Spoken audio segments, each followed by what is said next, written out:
fashion is definitely the path I want to go in.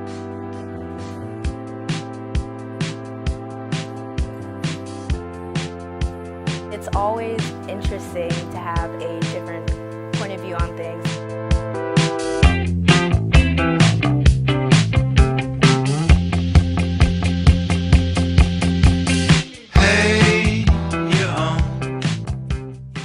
Right now we're working on our final collection, so it's a series of 8 looks that we'll end up walking down the runway, and we pick our own inspiration and just kind of go through the whole creative process to come up with that. Fashion class is pretty much the last class in the design training to really support the students now to develop their own collection, to show their level in the skills they have obtained through the 4 years program here.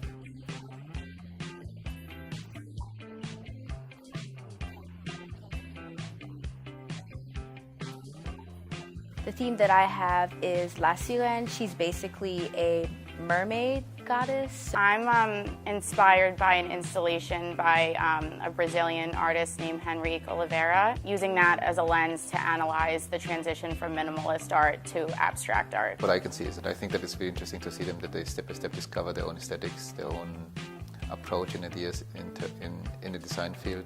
The self-confidence picks up little by little when you really see especially how you can coordinate these ideas and really apply them in your work.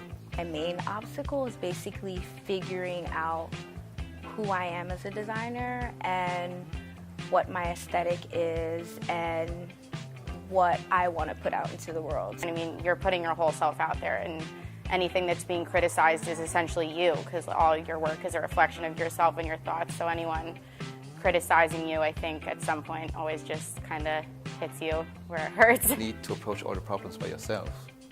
Going back to means that you are independent, you are self-confident, you are smart enough to know that how to approach all the problems and solve them without further help. I think if you have achieved this point, I think you're ready for the market.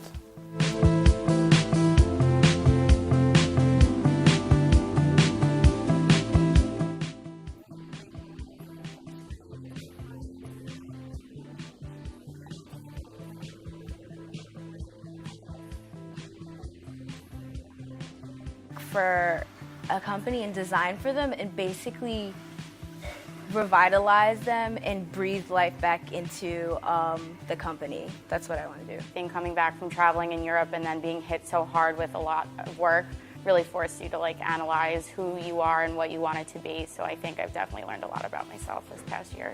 Just because you need to just repeat things and really to understand what's happening. I think one part of this really comes not in the design training itself, but I think the moment when you step outside of this institution and then really have to go back on everything you have learned so far. And I think this is the moment where you little by little you really understand what the whole training was for.